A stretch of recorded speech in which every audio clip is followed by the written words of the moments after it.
Assalamualaikum warahmatullahi wabarakatuh. Halo sahabat, kembali lagi di Senja Islami. Pada kesempatan kali ini saya akan mengisahkan sebuah kisah yang sangatlah menarik, yaitu tentang malaikat mungkar dan nakir. Diriwayatkan daripada sahabat Abdullah bin Salam akan datang kepada seorang mayit, yaitu malaikat, sebelum datangnya malaikat mungkar dan malaikat nakir. Wajahnya bersinar terang seperti matahari, namanya adalah malaikat Ruman. Malaikat Ruman datang kepada mayit, kemudian duduk seraya berkata kepada mayit, "Tulislah apa yang telah kamu perbuat, baik kebaikan maupun keburukan." Lalu mayit itu bertanya kepadanya, "Dengan apa aku akan menulis? Di mana pena, di mana tinta, dan di mana wadah tintaku?" Malaikat Ruman pun menjawab, "Ludahmu adalah tintamu, dan penamu adalah jari-jarimu." Lalu mayit itu berkata, "Pada apa aku akan menulis sedangkan tidak ada lembaran amal bagiku?" Nabi Muhammad SAW bersabda, sembari melanjutkan kisah ini. Lalu malaikat Ruman memotong kain kafannya sepotong dan memberikannya kepada mayit seraya berkata, "Ini adalah lembaran amalmu, maka tulislah di sini." Mayit itu pun menulis kebaikan yang telah dilakukannya di sana. Tatkala sampai pada keburukannya saat menulis amalnya, maka mayit itu merasa malu kepada malaikat Ruman. Lalu malaikat Ruman berkata, "Wahai orang yang berbuat dosa, mengapa kamu tidak malu kepada penciptamu ketika kamu melakukannya di dunia dan kamu malu kepadaku sekarang?" Malaikat itu pun mengangkat sebuah tiang lalu memukul mayit itu. Lalu mayit itu berkata, "Angkatlah tiang ini dariku sehingga aku bisa menulis keburukanku." Mayit itu pun menulis semua kebaikan dan keburukannya di dalam sebuah lembaran itu. Sahabat, lalu malaikat Ruman memerintahkan kepada mayit itu untuk melipat dan menguncinya. Mayit itu pun melipatnya dan bertanya, "Dengan apa aku akan menguncinya sedangkan tidak ada kunci bersamaku?" Lalu malaikat Ruman menjawab, "Kuncilah lembaran itu dengan kukumu." Mayit itu pun mengunci lembaran itu dengan kukunya dan menggantungkan lembaran itu di lehernya sampai hari kiamat tiba. Sebagaimana Allah Subhanahu wa taala berfirman, "Dan tiap-tiap manusia itu telah kami tetapkan amal perbuatannya sebagaimana tetapnya kalung pada lehernya, dan kami keluarkan baginya pada hari kiamat sebuah kitab yang dijumpainya terbuka." Quran Surat Al-Isra ayat 13. Setelah itu barulah datang malaikat mungkar dan malaikat nakir. Demikian pula tatkala orang yang bermaksiat melihat kitab catatan amalnya di hari kiamat nantinya, ketika Allah Subhanahu wa taala memerintahkannya untuk membaca kitab catatan amal itu, ia pun membaca kebaikan-kebaikannya. Tatkala telah sampai pada keburukannya, ia diam. Lalu Allah Subhanahu wa taala bertanya, "Mengapa kamu tidak membaca?" Ia pun menjawab, "Aku malu kepadamu ya Allah." Lalu Allah Subhanahu wa taala berkata, "Mengapa kamu tidak malu di dunia dan sekarang kamu malu kepadaku?" Hamba itu pun menyesal dan tidaklah memberi manfaat padanya penyesalan itu.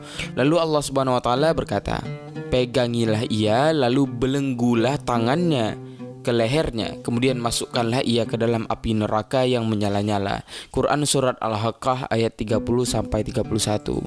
Di dalam sebuah kabar dijelaskan, tatkala mayit diletakkan di dalam kubur, maka ia didatangi oleh dua malaikat yang hitam. Kedua matanya melotot, suaranya seperti halilintar, dan kedua matanya seperti kilat yang menyambar. Kedua malaikat itu membelah bumi dengan cakar-cakarnya. Kedua malaikat itu pun mendatanginya daripada arah kepalanya. Kemudian amalan ibadah salat berkata kepada malaikat tersebut, "Janganlah kalian berdua mendatanginya daripada arahku. Telah banyak sekali salat yang ia kerjakan di waktu malam dan siang karena takut pada hari ini, takut pada kuburan ini." Kemudian kedua malaikat itu pun mendatanginya daripada arah kedua kakinya. Lalu kedua kakinya berkata, "Janganlah kalian berdua mendatanginya dari arah kami. Ia telah berjalan bersama kami pada jemaah karena takut pada hari ini, karena takut pada tempat ini dan kuburan ini." Kemudian kedua malaikat itu pun mendatanginya daripada arah tangan kanannya. Lalu amal ibadah sedekah berkata, "Janganlah kalian berdua mendatanginya daripada arahku. Ia telah bersedekah denganku karena takut pada kuburan dan pada hari ini." Kemudian kedua malaikat itu pun mendatanginya daripada arah tangan kirinya. Lalu puasanya, amal ibadah puasanya berkata kepada malaikat mungkar dan nangkir, janganlah kalian berdua mendatanginya daripada arahku. Ia telah merasakan lapar, ia telah merasakan haus karena takut pada tempat ini. Lalu ia terbangun sebagaimana orang tidur yang terbangun. Lalu ia bertanya, apa yang kalian berdua inginkan dariku? Kedua malaikat itu pun menjawab, kami ingin kamu mengesahkan Allah Subhanahu wa taala. Lalu ia berkata, aku bersaksi bahwa tiada Tuhan selain Allah. Lalu kedua malaikat itu pun bertanya, apa yang akan kami katakan di dalam hak Nabi Muhammad sallallahu alaihi wasallam? Dan aku bersaksi bahwa Nabi Muhammad adalah hamba dan utusan Allah. Lalu kedua malaikat itu berkata, kamu hidup sebagai orang mukmin dan kamu mati sebagai orang mukmin. Kemudian kisah tentang pertanyaan kedua malaikat itu, sesungguhnya para malaikat menyangkal di dalam penciptaan Bani Adam alaihissalam. Sekiranya mereka mengatakan, mereka berkata, mengapa engkau hendak menjadikan khalifah di bumi itu orang yang akan membuat kerusakan padanya dan menumpahkan darah? Padahal kami senantiasa bertasbih dengan memujimu dan mensucikanmu. Hal itu terjadi ketika Allah Subhanahu wa taala berfirman, ingatlah ketika Tuhanmu berfirman kepada para malaikat, sesungguhnya aku hendak menjadikan seseorang khalifah di muka bumi. Lalu Allah Subhanahu wa taala menolak perkataan mereka dan ia berfirman, Allah Subhanahu wa taala berfirman, sesungguhnya aku mengetahui apa yang tidak kamu ketahui. Lalu Allah mengutus dua malaikat ke liang kubur, ke liang lahat orang-orang mukmin, supaya mereka berdua bertanya kepada si mayit, siapa Tuhanmu, dan seterusnya. Lalu Allah Subhanahu wa taala memerintahkan kedua malaikat itu untuk bersaksi di hadapan para malaikat lainnya atas apa yang telah mereka berdua dengar daripada hamba-hamba mukmin lainnya.